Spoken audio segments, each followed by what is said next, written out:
Hi, good evening, everybody. This is Pastor David for another session of Easy Dharma for Difficult Times. Okay, let me refresh my screen. Today it's going to be about understanding the mind. Okay, just give me a moment. Let me refresh the screen. And actually, I couldn't think of what to talk about, and then I just thought, why don't talk about the mind? This is a personal favorite subject. And I won't delve into more philosophical levels, just on a very basic, easy to understand level, okay, for the sake of everybody. Okay, it's refreshing and I'm on. Hi, Mr. Lam. Hi, Yin Ping. Thank you for joining. And today we'll be talking about the mind. The idea about the mind is that because we are basically, in Dharma, understanding the mind and how it works is very important because so we understand how we operate, so we understand what are the causes of why we have those emotions, why we do certain things, why we are caught in this cycle of habitual patterns. When we do things, there's a certain pattern of how we do things because we are usually caught up in this kind of manner, in the way we do things. All right. Hi, David. Welcome again to another session of Easy Dharma for Difficult Times. So, waiting, hello, and Pastor Honey, a lot of regulars. all you guys are like regulars now. So I think for a lot of the senior Kecharians, you're already quite familiar with this subject matter already, So the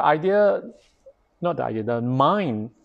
Okay, the mind is one of the three things that in Buddhism we focus on, and one of the three things we commit karma with.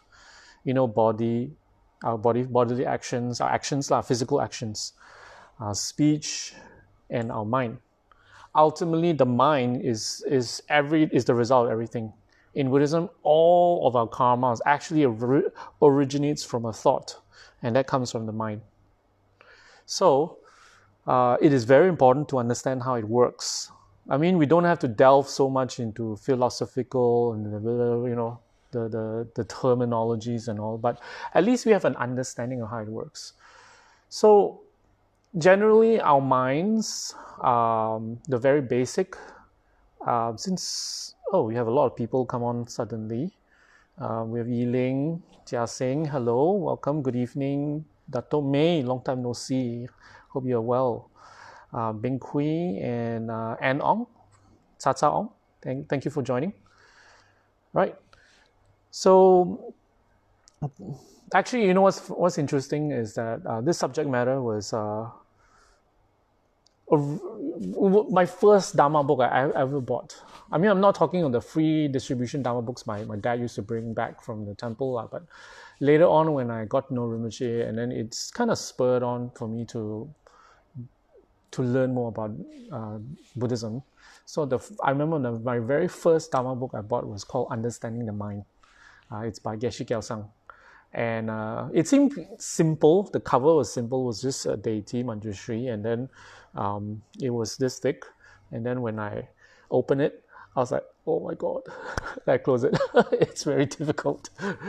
Over the years, I've read it a few times. Finally, it began to sink in and I fully understand. I begin to understand, not fully, understand what it's about. Because when I first read it, I was like totally blown away by how, the language was easy because it's Geshe Gyaltsang, right? It was easy, simple, but the concepts was not. And it was dealing with mental factors.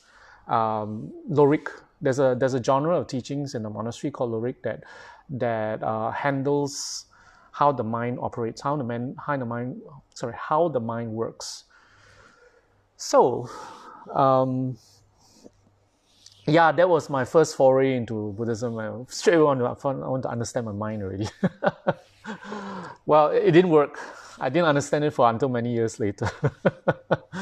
So what I want to plan to do is distill it to a very simple, easy to understand. Everybody should be able to understand. I hope. If you don't understand, ask away. I think it's important to know. I think all of us should know, to a certain extent, how our mind works. Okay, so let me see. More people are coming on. Very nice. Generally, the mind and the body, right? This is very basic lah. The mind and the body is not the same. The mind is not the body is not the mind, but it's connected. So the very basic understanding is this. So how the mind works, right, is that it picks up information, it perceives. It perceives, meaning it picks up information from our sense consciousness. Our sense is what? What's the sense consciousness? When we feel things, when things are hot, when things are cold, when the weather is cold, when the weather is hot, when we feel comfortable, got a nice seat, got tactile feeling lah, feeling. Taste, when we put something nice in our mouth, food, okay. Nice food in our mouth, and then we taste it. It was sweet, it's savory, it's delicious, it's ooh la la, And then when we hear nice music, when people praise us, we love it. We love people to praise us. We love good news. We love to hear that, we get a promotion. We love that everything is going well. Unfortunately, that's not reality lah. But anyway, just to give you an idea. So the mind picks up all this information from sound, from tactile feeling, from things we see, from eyes, our eye consciousness, which we see. We see beautiful things, beautiful things like Buddha statue, beautiful girl, beautiful boy, nice house, nice interior, nice trees, nice landscape. When we watch TV, we picked up from visuals, from eyes. And actually the last one, okay, we have, let me see, smell, perfume, you smell good because you're wearing, eau de toilette or whatever perfume lah, and you when your mom is cooking your favorite dish, vegetarian bak kut teh, so yummy, when you smell it, you're hungry. So your mind picks up all these things. All these things are basically, to your mind, is just an object. So it actually doesn't mean anything. Without processing, your mind doesn't see it as anything. It doesn't mean anything to the mind. Most of the things doesn't, So what happens is when we perceive it directly, usually we don't have any direct feelings about it, or rather we don't process it directly. What am I saying? Not don't process it. Our mind usually don't pick up the information, that's it. It processes it, okay? Everybody get what I'm saying? Our mind doesn't pick up all these input directly. It always processes it, okay? It processes it through concepts. It processes, I'm not using the terms in the teachings, I'm just giving you an understanding of teachings and put in easy everyday language. So it processes it based on our previous learning, our previous experiences. Okay? And in relations to the previous, everything is in relations to ourselves. So you have to have an understanding. So what does it mean by in relations to ourselves is that how does it benefit us? How does it help us? How does it relate to us? Because if it doesn't relate to us, usually we process it differently. That's the problem. Okay? Everybody clear about this? Okay? So, everything is an object. Visual is an object. The smell is an object. The sound is an object. The feeling is an object. And even for some people, they can pick things up through their mind, through a hunch, a feeling, So some people who you know, they can see ghosts, they can see things that's not there lah, you know, but it's actually there, as in, you know, ghosts, not other people, subtle things are what we call subtle objects that other people cannot pick up, is through the mind. Okay, so it's not actually, although it's, I know okay, this is borders on the paranormal, so I won't go so much into it. But I know you can hear, you can see, or you can feel, right? But and actually, the perception is not from these senses; it's actually from the mind. All right, and one of the things that tells you everything originates from the mind is because when we dream, right? When we dream, in our dream, all your senses are shut down. It's only your mind's working. But in your dream, you can see. You can see, sometimes in color, sometimes not in color, depending on your dream. And then you can very rare, but there are cases where people dream of smells, taste, and touch. Okay, there are cases, but not common together, as in all, you know, taste, touch, everything together. Usually it's one or the other. And how come you can have all this? Because although your sense consciousness is not awake, you know, your mind is only awake, but the rest of your body is not. So it proves to you that all this perception is from the mind. All right? Everybody clear about that? Let me know if you have an issue about that. All right? So that's how the mind works. So the mind picks up all this information and processes it. And this processing, right, goes through our it goes through a processing of how we relate to it. When we relate to it, means we have a concept of a self first. So when we have a concept of a self, then we understand how it relates to us. So what it means, what I'm trying to say here is, this person you see in front of you is someone you recognize. So this person is your loved one. That is someone you love, you know, your spouse, your husband, your wife. That's in relation to you. This person is your relative who's related to you. This person is a boyfriend, a girl, you know, a girlfriend, a boyfriend whom you are dating. This person is your teacher who taught you in school. You taught you in school. This person is your colleague whom you work together. This person is your neighbor whom you stay next door and you see almost every other day. This person is a stranger on the street. You don't know. So you have very little regard for this person, and the label is stranger. All right? So what happens is, this is how our mind works. Our mind puts, in relations to us, we put little labels. So if you use your mouse in your mind to click on everything you see and smell and taste and touch, there is a little label that comes up. It's called a label. I mean, I give you very easy everyday language, label. So it's boy, girl, boyfriend, girlfriend, favorite food, nasi lemak, your favorite video game, your favorite movie, your favorite music, your favorite band, your favorite toy, your favorite car, the food that you hate the most, coriander. You hate salad, you hate rocket, your most hated, that's a label.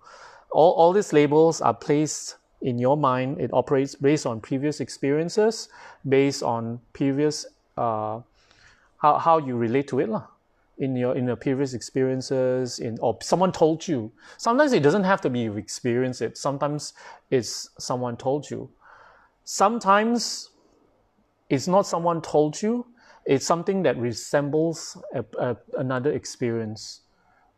For example, when a person comes in, when a stranger passes by and he's dressed well, and you usually let your guard down because you think, oh, you know, he's not a thief. Because if a thief, he would dress badly.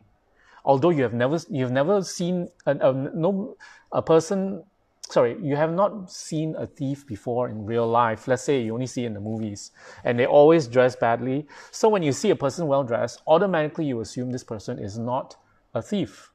Everybody get that? So although you have not seen a thief before, right? You have not seen a thief before, but you see this person is well dressed. So you automatically think, oh, he's not a thief. Although you don't know this person, he could be a thief. You never know. So that's how your mind operates. You make educated guess, or what in Buddhism we call inferential logic.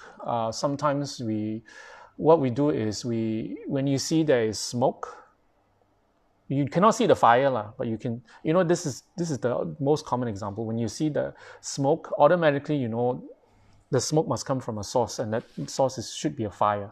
So when you see smoke, definitely you can come to a conclusion there must be a fire somewhere, maybe far, far away that you cannot see.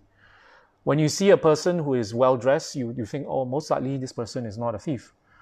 But then who knows, And then the fire could have come from someone else, something else. Maybe it's not a fire. Maybe it's a car.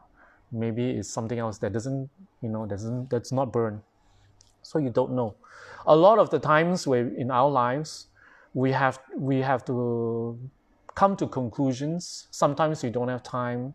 Sometimes it's not enough. Not enough information to tell you. All you have to do is you have to make educated guess.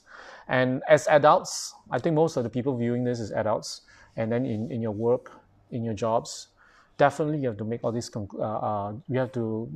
We have to make educated guesses.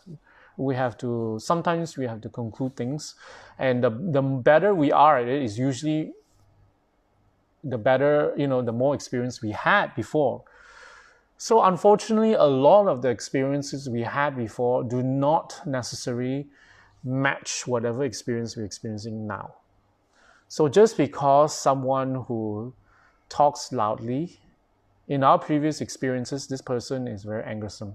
This person will scold us, will hurt us, will do nasty things, tell nasty things we don't want to hear, we don't like to hear. So when a person comes in, maybe this person comes from a background where this person speaks very brashly, very loudly, and then we come to a conclusion that this person is, before knowing this person is already, before knowing this person is like rude or whatever, or show before we understand this person, before we get to know this person, we come to a conclusion already about this person.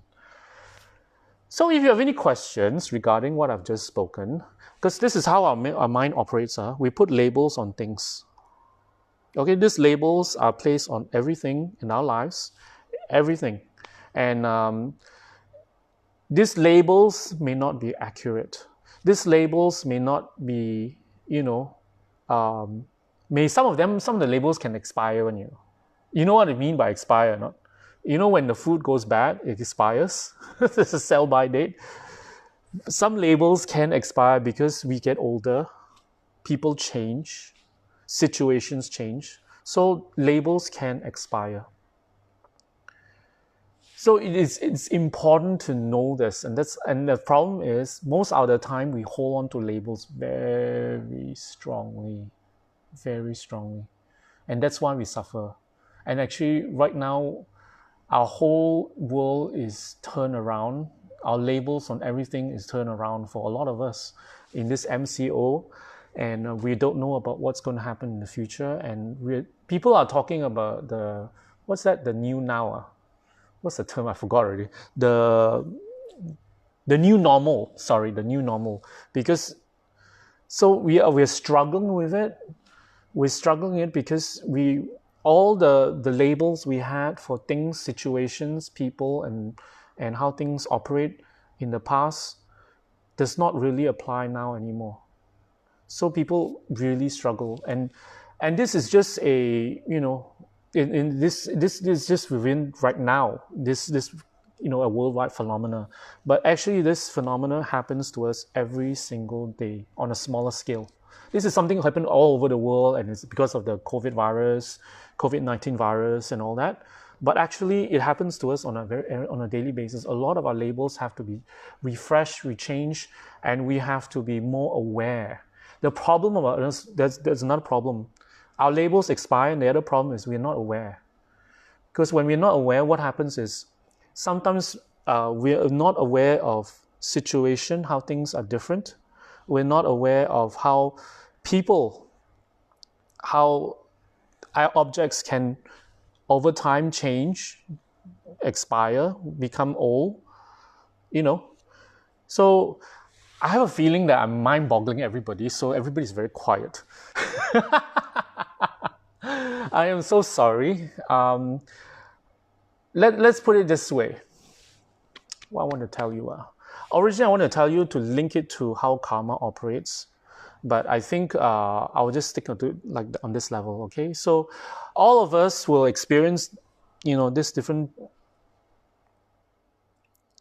life.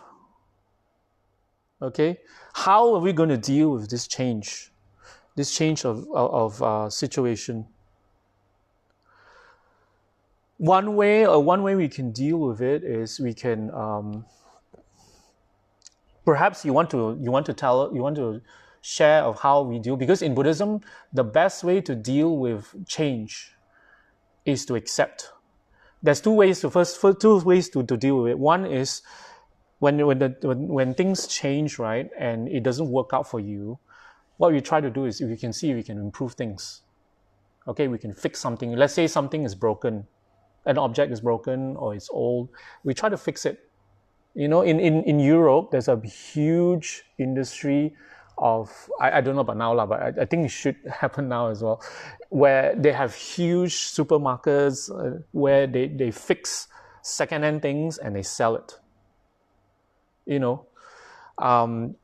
If the situation can be salvaged, because a lot of times we get disheartened and we don't know what to do. Things have changed. I don't know what to do. What should I do? We get stuck. All right. Okay, I have a comment here. Our perception of the same situation change as we age. Is it due to how our minds have changed due to life experience and how our mind is molded by Buddhism? Our perception change of the same situation is because of we have gained more knowledge, gain more experience, gain more perspective, like the things the things that the interests us right now was something perhaps when we were 5 years ago we totally are not interested in. For some of us, like maybe some of you guys being in spirituality, in Buddhism, was probably not your cup of tea 10 years ago, 5 years ago, 7 years ago.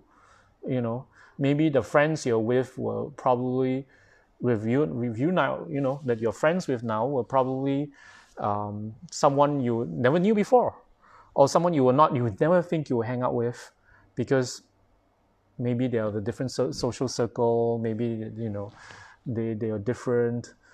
Things change all the time. So what happens is how we perceive people and how we perceive situations change all the time. For some people, actually, it does not change. That's the problem. That's what I'm trying to arrive at. For some people, everything remains the same, but the whole world change. And then they have a lot of struggles dealing with it. Because we are resistant to change. That's why it's the second suffering in Buddhism. Remember Pastor David, the Four Noble Truths, the truth of suffering, the first noble truth, the truth of suffering, and there's 3 types of suffering. The suffering of suffering, suffering of suffering, which is normal, pain, heat, hot, cold, that kind of suffering. The second one is suffering of change. So people are automatically, we are geared towards thinking everything will remain the same forever. And so what happens when things change, we struggle. So that's my point in this whole talk. And how we operate, because we think everything, we put labels on things, and we think these labels will remain. Now, actually, we have to change the labels all the time. And in order to change the labels, we have to be more aware. because aware doesn't mean not, that we are not. I'm not saying that you are blind or blindfolded or you are not very bright or something. What I mean is accepting our level of acceptance, how we perceive things, right, depends on how well we accept how things are. Because we can see things have changed, but we choose not to change. We don't like to change. We think it's bad. We think it hurts us. We think it's not me. But But whether we like it or not, everybody change. People change. Situations change. The world is changing right now before your very eyes. Totally, in a unexpected way. Nobody had expected this disease. Nobody predicted it. I know there's some predictions, but I mean major, like they say Bill Gates forecasted this, but you see, basically nobody actually predicted it, and it made an impact, that prediction, because so many people make predictions all the time anyway, and many of them don't come true. So my point is, because everything changed, because this is how our mind works. All right. And I can give you another textbook explanations about how the mind works, how the mind, it's generally we are very used to distraction.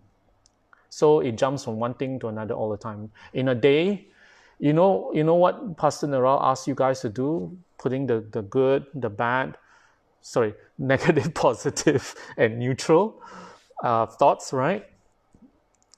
If you actually log down every single thought you have, as in even just don't say one day say one hour, every single thought that goes through your mind, from how you feel the room is, the temperature, from how you feel as in the clothes you're wearing.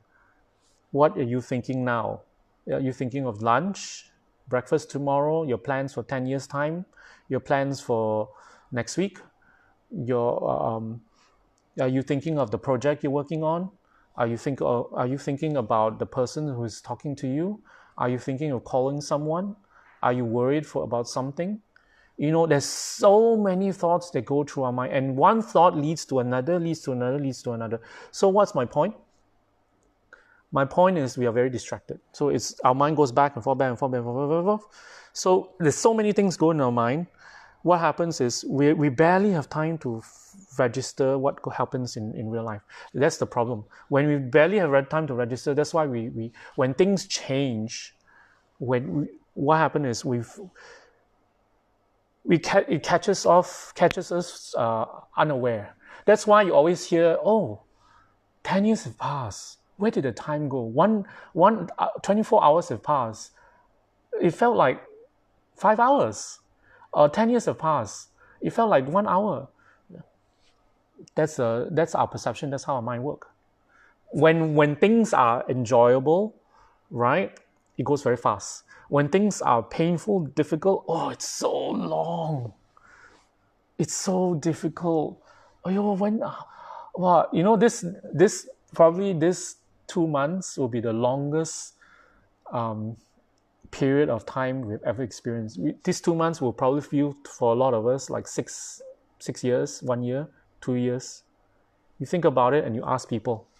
All of you ask, when this thing is over, you hear what people say about what is their experience during this. When it's difficult for them, they'll feel, it felt so long, because they can't wait for it to finish. And then every day they are keeping track of how every moment, every hour, because why? They want it to end. So they're extremely aware of time. But if situations are pleasant, like our holiday, it felt that 1 week felt like one night. That beautiful time we had, a honeymoon, that 6 weeks honeymoon felt like 5 days, 2 days. You think about it. I'm again blowing your mind away, so I'm sorry about that. But anyway, that's how our mind operates.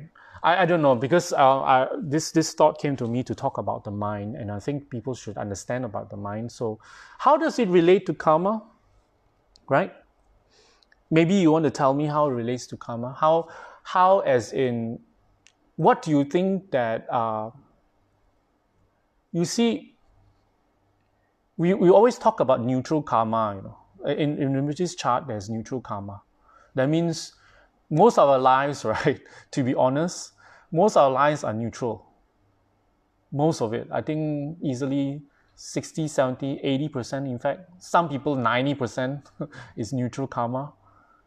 And then what's neutral karma?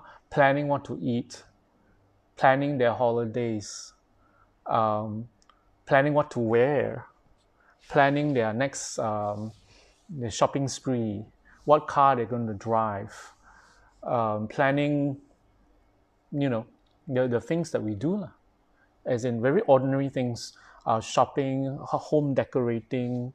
I'm not saying that all these are bad. That's why it's under the neutral label. So neutral is not bad, okay? Planning, going on holidays. What are the things we like to do? Doing our hobbies, gardening lah, cooking lah, all these things. So all this that we do in life is actually neutral karma. Okay, I'm bringing up neutral karma because that thought came to me. And so what kind of karma is neutral? How come it leads down to, if you look at Rinpoche's chart, it leads to the 6 realms. It leads to a rebirth. It doesn't lead to higher, It just goes round in the karma chart.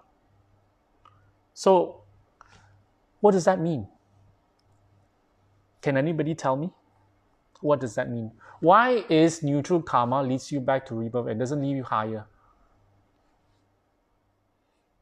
Anybody at all? Anybody? Seriously? Why is neutral karma? Why is doing all the things that we do leads us back into samsara? It is not good. It is not bad. We're not hurting anyone. We are not killing anybody, killing any animal per se, unless you are, you kill animal lah. Then as a hobby lah, hunting or whatever, or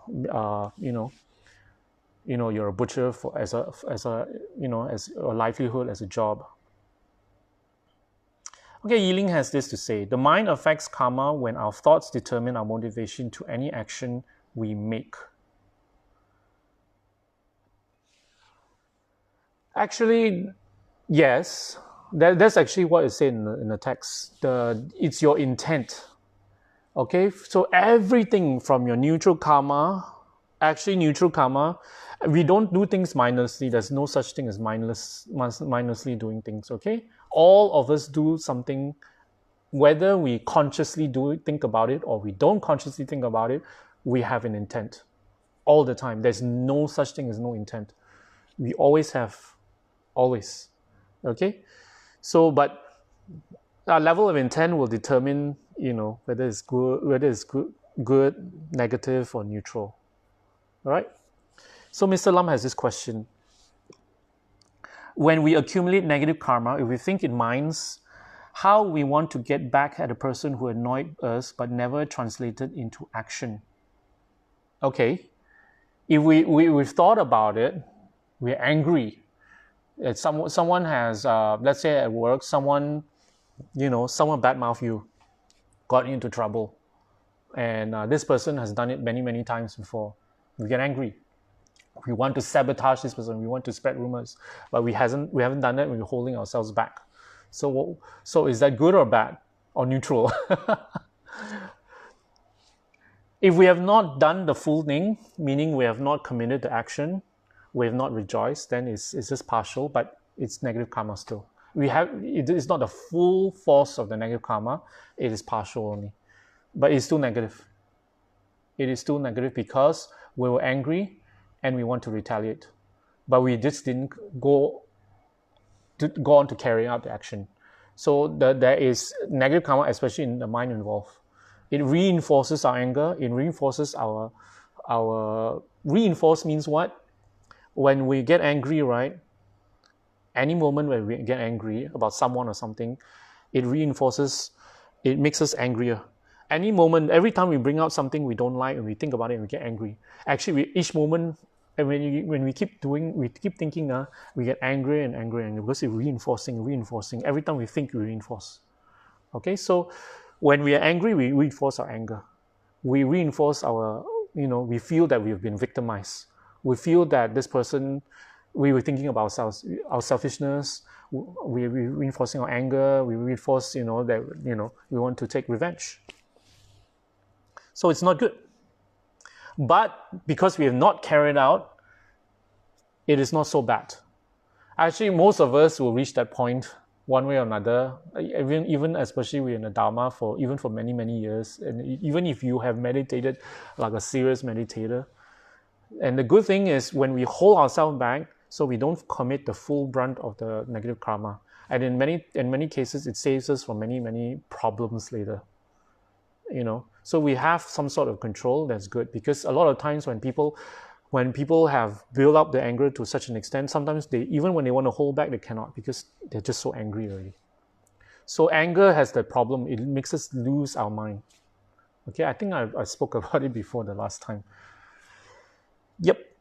All right, the next question. No motivation set for neutral karma.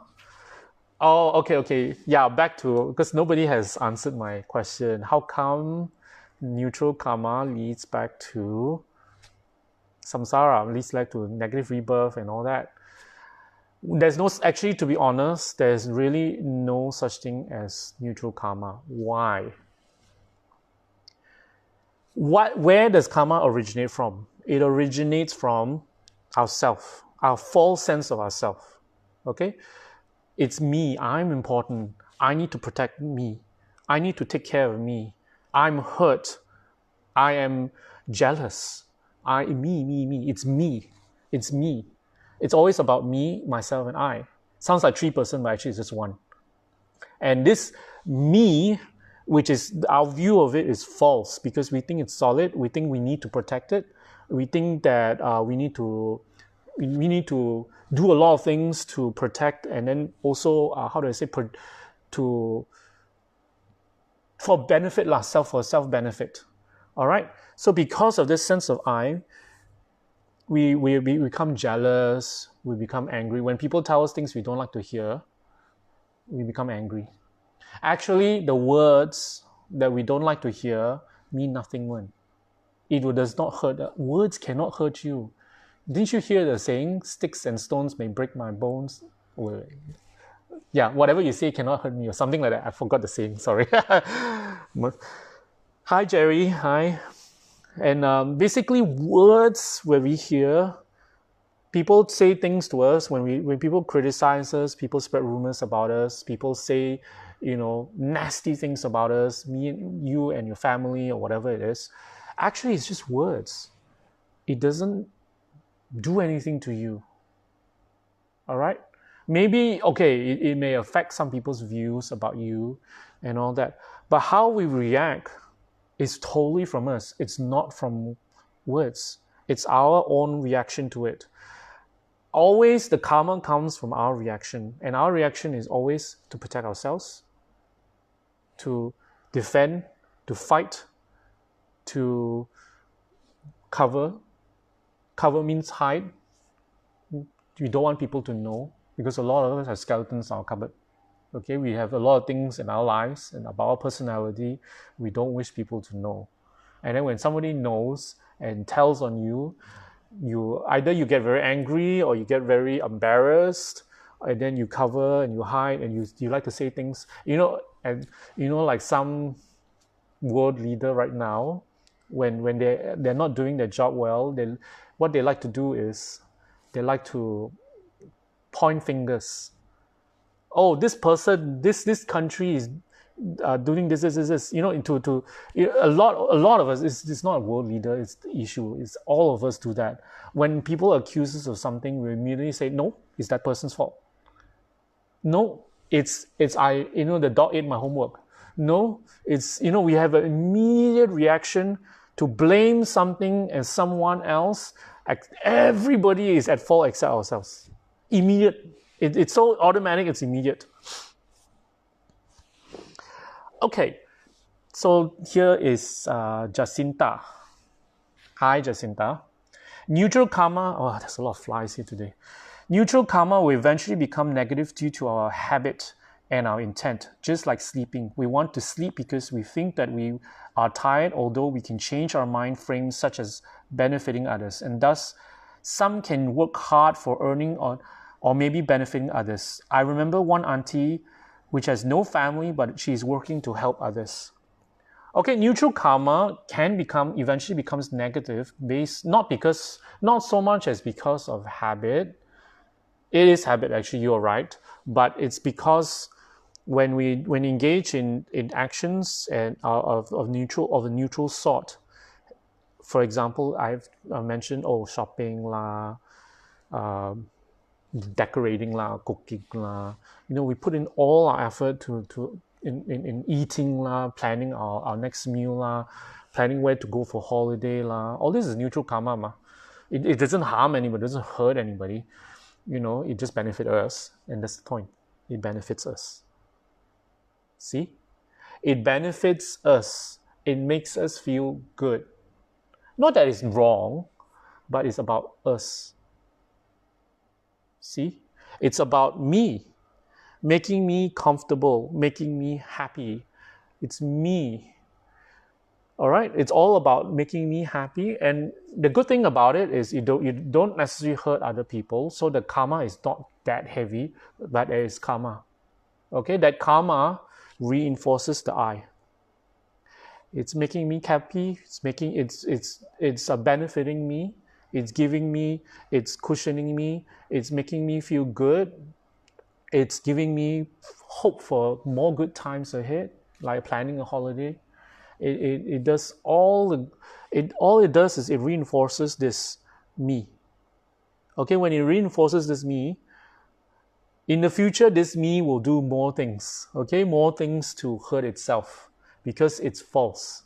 When you keep feeding the me, benefiting me, what happens is eventually this me will manifest, because all of us are different. How we manifest our selfishness, our negative karma / selfishness is different. Some of us are lazy, some of us are manipulative, some of us are angersome, some of us are jealous, some of us are, we need praise, we need status, we need money, a lot of money, we need material items, So, and all this will feed this. The source of all our karma is not the action. It's me, this false sense of me. I repeat, all the source of all our karma, negative, of course we want to focus on the negative, right? The negative karma is the sense of me. It's the self-cherishing I. It's the grasping for it. In order to make this me happy, in order to make Pastor David happy, you have to praise me. You have to ask a lot of questions. So to sound that you are actually listening, although you are falling asleep. In order to make Pastor David happy, you have to praise him. You have to say hello. Don't do that. Please don't. I'm just giving an example. Okay, don't do that. In order to please Pastor David, you have to give him a lot of gifts. You have to praise him. You have to say he's good looking, to say he's handsome. You have to say he speaks very well. The best one. You have to, in order to make Pastor David happy, you have to say, Pastor David, you sound like Rinpoche. Are you Rinpoche? Yeah? Please don't.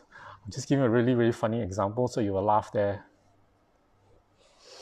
All right, so basically what I'm trying to say here is that all of us have this self-cherishing I. We are selfish innately. We are self-centered. Okay, self-centered innately. And this itself is not a negative thing, and this itself is not something that's easy to realize.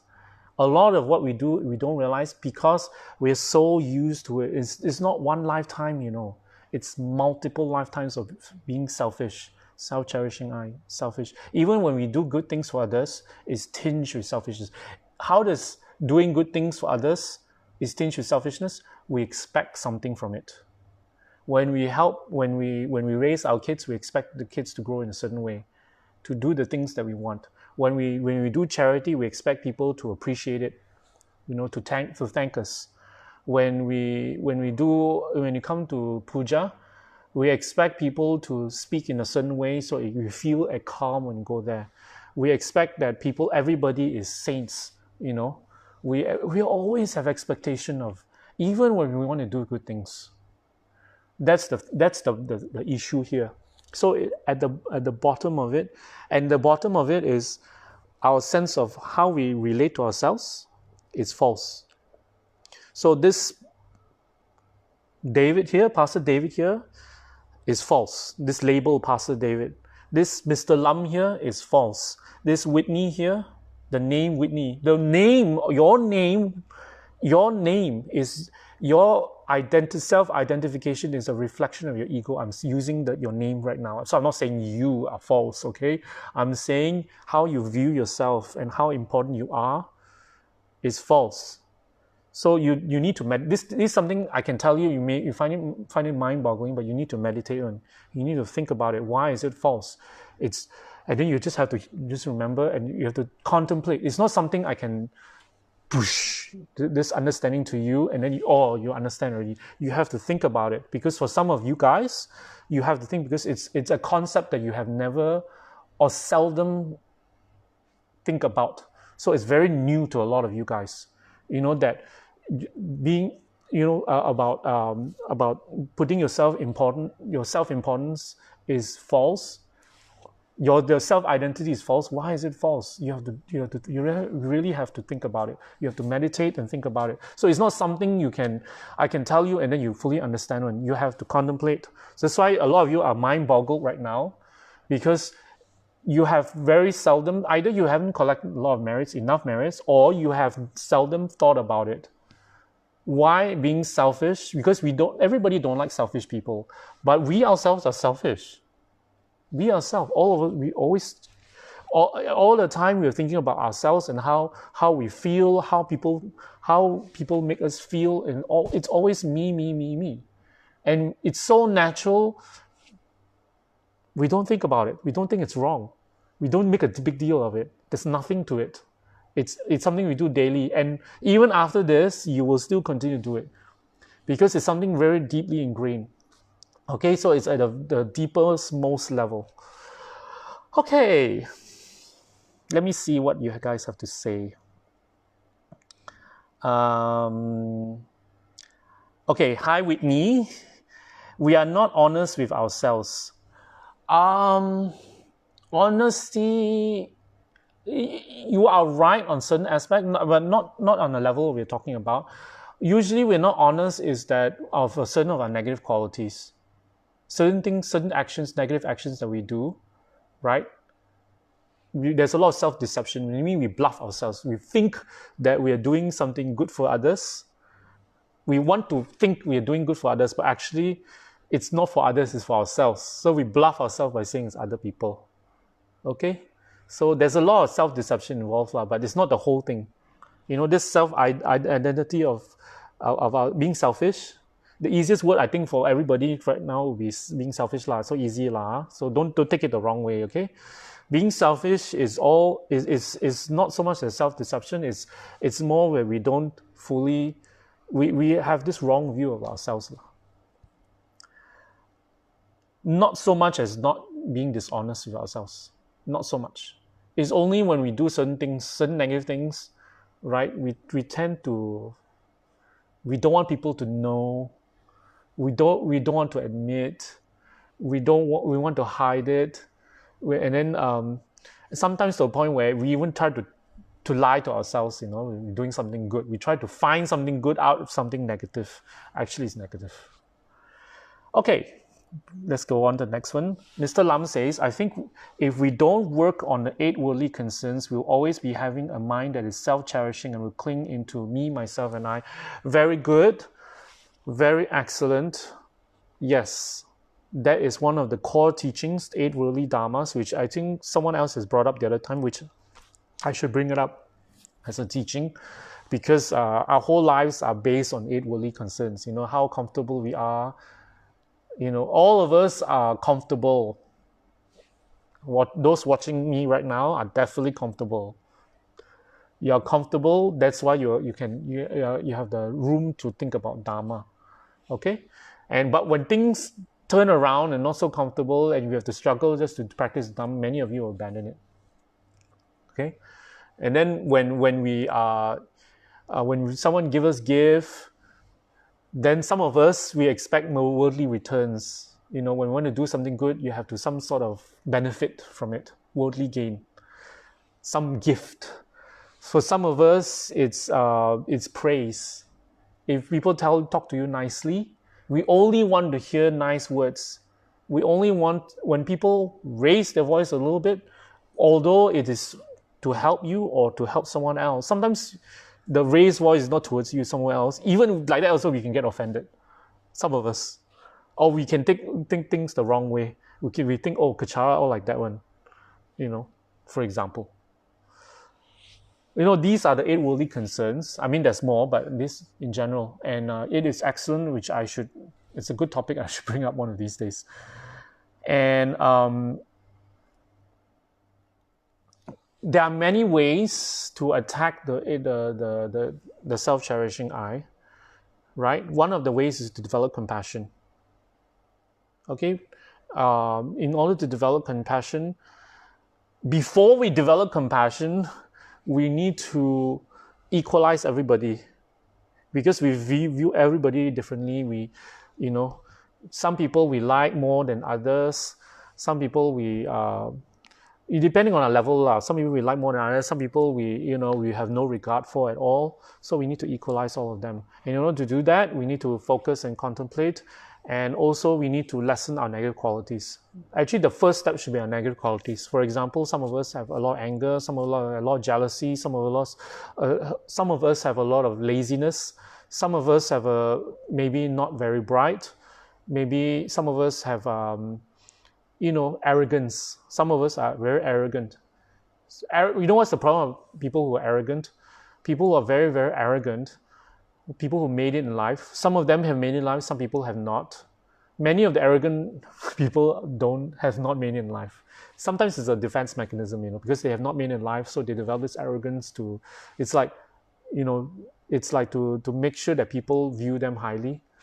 The problem about that is that they find it very difficult to learn from others.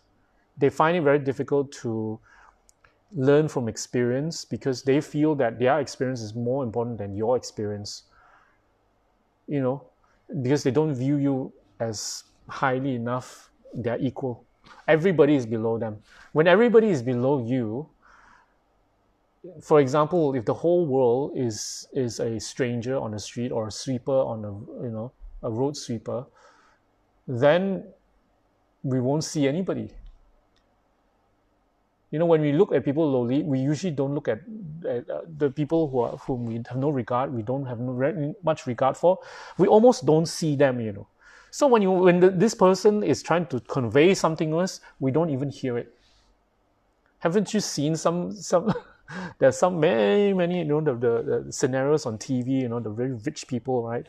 When they refuse to associate with some people because not their class. If their daughter dates someone who is like from a lower income bracket or not so successful, they refuse to allow their daughter to do that because they don't view them as they're equal, something like that lah.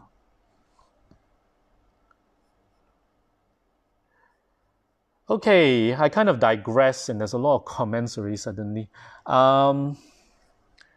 Let me see. Oh no, am I still on? Hold on, let me refresh the screen first, because my screen here has kind of like frozen. Okay, I'm still on. Yes. Right, where am I now? Oh yeah, 8 worldly concerns. Yes, that's an excellent way, but more important is to understand how our mind works and understand our negative qualities and deal with them, and then move on to developing compassion. And in developing compassion, automatically 8 worldly concerns will be addressed. Okay, Eight worldly concerns in relations to the Dharma, in the practice of the Dharma. All right. Okay, Iman. Hi, Iman. Pastor David, what can we do to gradually transform from being selfish to selfless? Thanks.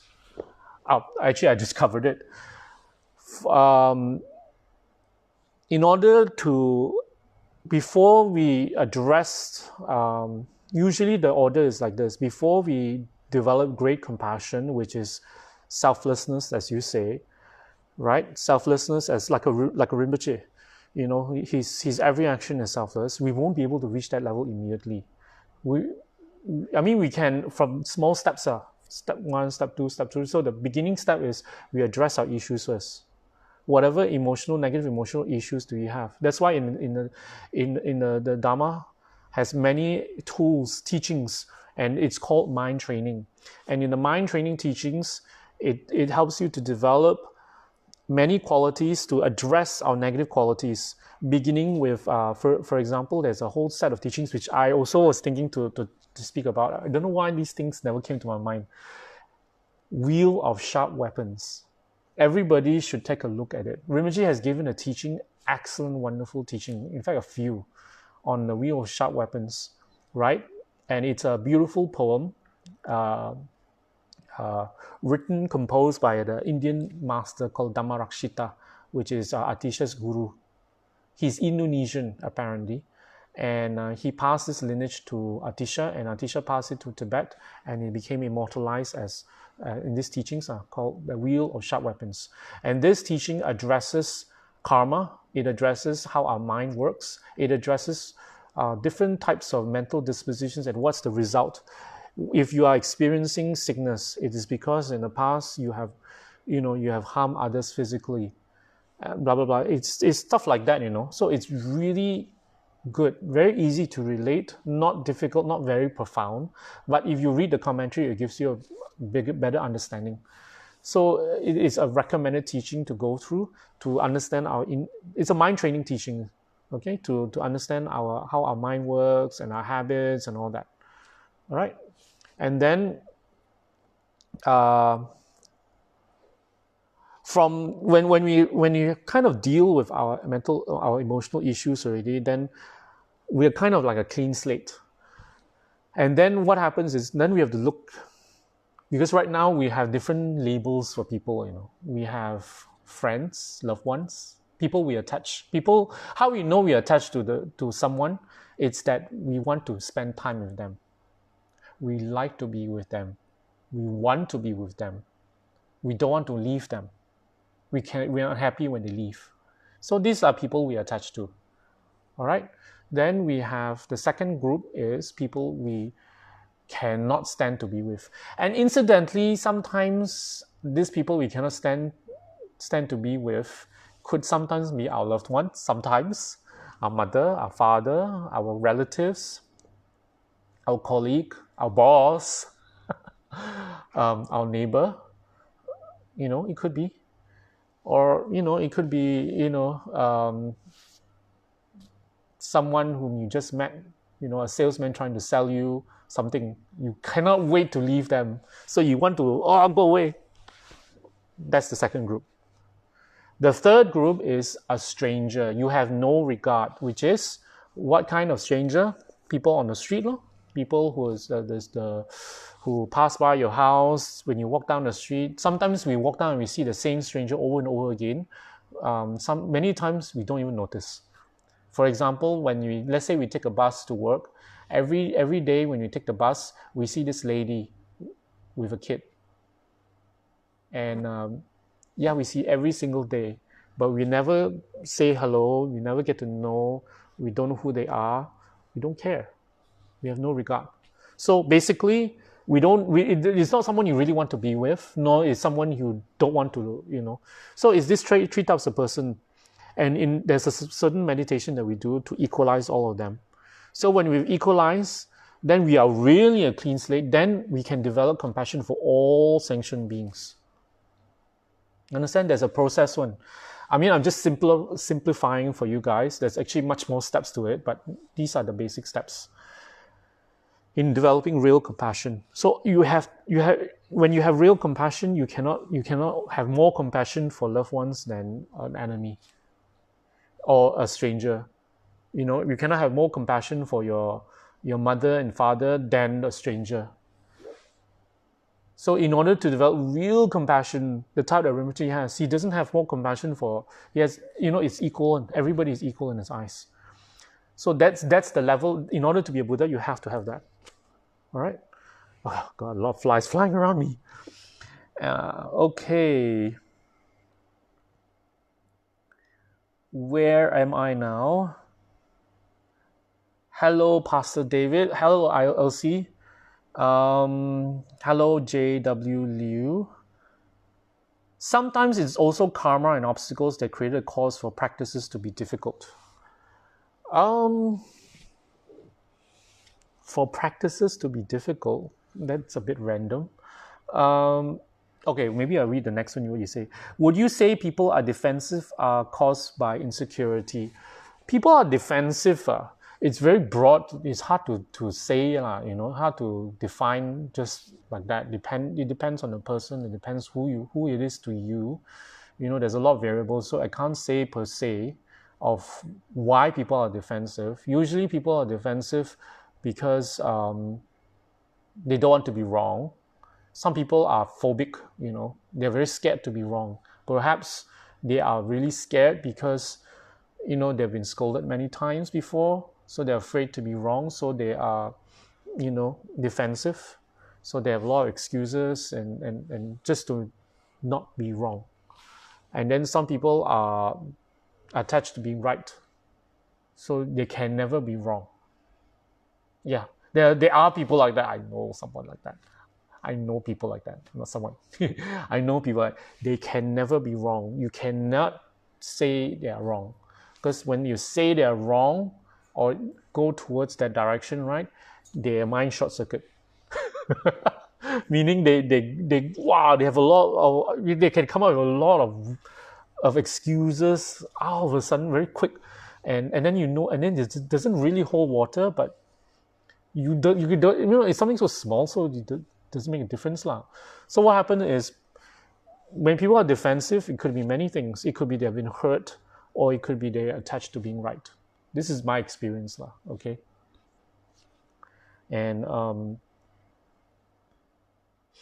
whatever it is, sometimes it's better when they're very defensive, then just tell them, make them relax.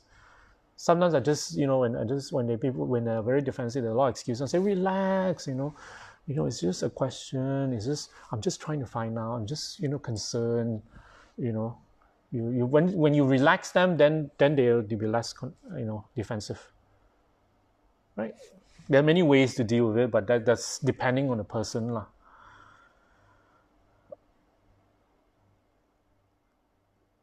I didn't fully understood your first statement. Sometimes it's karma and obstacles that create a cause or practices to be difficult. I don't fully understand that. Are you trying to say that what practices is difficult? I don't get it. Maybe if it's important, you can rephrase that.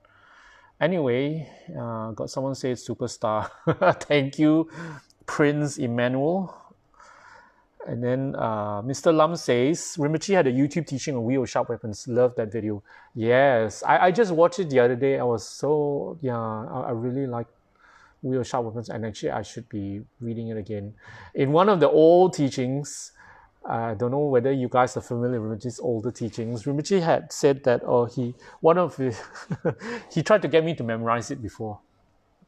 Oh, it's not easy, the wheel of sharp weapons. But I've read through it, and I think it is a wonderful set of teachings, mind training teachings, that presents to you karma, that presents to you how our mind works. And it's a Mahayana teaching, so it is actually geared towards training our mind to develop compassion. All right? And Kalista, hello. Can I say equanimity equals compassion? No, equanimity is not compassion. It's different. Equanimity is what I just said, when you equalize everybody. Meaning, we have, you cannot have, because so there's, for different people, we have whether we are attached to or we averse to, whether we like or we don't like. So when you have equanimity, there's no like or don't like. Everybody will be equal. Okay, there's no like or don't like. No hate, don't hate, favorite person, loved one, no. So what happens is you treat them all equally with great compassion, with care. So obviously, when you have great compassion, doesn't mean you will help. How do you say? You go out and help every single person, because that's not possible as one person. Okay, it's your thinking. So when a stranger comes to you for help, you will help. When you help them to the best of your ability. When this person has hurt you before, you see how you know when you're great compassion. When this person, when a loved one have hurt you, instead of retaliating, instead of getting angry, you benefit them in return. That's the highest. If you attain great compassion when people have hurt you, you are able to repay the hurt with kindness. This is something that not everybody can do, and also evolved beings, attained beings, what happens is not only you benefit them for this life, you benefit them for future lives. That's an attitude of a bodhisattva. All right. So equanimity does not equals compassion. Equanimity is actually one of the steps that you have to develop in order to have compassion. So I'm not talking of ordinary compassion. I'm talking of great compassion. There's a difference. Because ordinary compassion is just, it's a kind of like a kindness and pity for someone. Great compassion is for every being, everyone. And this is, in our form of Buddhism, this is the ultimate ideal, and it's what we're trying to achieve. We want to develop great compassion for all beings. We want to be, each of us, we should be aspire to be a mini Rinpoche. So I always say Rinpoche because in my eyes, Rinpoche is the closest person, I know not even my parents, but someone who is extremely kind, who works really for everyone. All right, so our ideal, whoever is your ideal, and in the text, usually when it talks of comparison of someone who's kind, we usually use our mother, and in fact, as an idea of compassion, okay, someone who cares for us unconditionally. And so in fact, the contemplation uses that a lot, the meditation to develop compassion. You have to meditate on that all beings, because we have so many lifetimes before, so all beings, the possibility is that all beings could have been our mother before, so all beings have been kind to us before. Since they have been kind to us before, right? Even people who hurt us, even the person on the street had been kind to us. So it behooves us to repay their kindness. Okay, so it's a meditation we have to do in order to develop compassion. And if some of us have extra compassion for someone, attachment rather, for some certain people, we can cut down the attachment by meditating on, this is very interesting. I read this meditation is very interesting. When we have a lot of attachment for certain people, right? Because we love them, and when we have attachment, we tend to glorify. In our eyes, they're so wonderful, so beautiful. Your favorite son, your favorite daughter, your lover. We have a lot of attachment. We love them so much. We do anything for them. But the feeling is not the same with anyone else. So in order to cut that, there's a meditation. You know what the meditation is. Because we have so many lifetimes together, right? We have so many lifetimes before. This person have been many lifetimes have hurt us before. So we have to meditate on the hurt they have done to us. So if we have a lot of attachment for this person and we want to cut the attachment, the contemplation, the meditation is to meditate on the hurt they have done to us. They have hurt us before, and so we have to view them not uncaringly, but lessen our attachment, is to lessen. So once we have lessened the attachment, then you switch your meditation way. So it involves a lot of different types of meditation depending on how what you're trying to accomplish. And there's set ways, the 7-point mind training. I won't go into it. It's just too complicated. All right, so just as long as you understand what I'm trying to convey. So equanimity is that you have equal regard for people who is close to us, loved ones, people who is you don't like, you cannot stand to be with, and people who you don't care for, people on the street. Equal regard. This definition is not something from the dictionary. Okay, this definition is from the Buddhist teachings. All right, there's a difference. You're welcome, Kalista. So I've reached 10 o'clock. I'll open now to a last question. If anybody has any last question, thank you very much. You guys have been a wonderful audience. And I don't know, I was just inspired to talk about the mind today because I was just so thinking. And today I was a little busy, so I didn't prepare as much in order to like a more relatable topic. And if you have any ideas, so maybe I'll talk about either the wheel of sharp weapons or the eight worldly dharmas in the next session. I think that's a good one. All right. So I guess everything's set. I'll do dedication and we'll end. All right.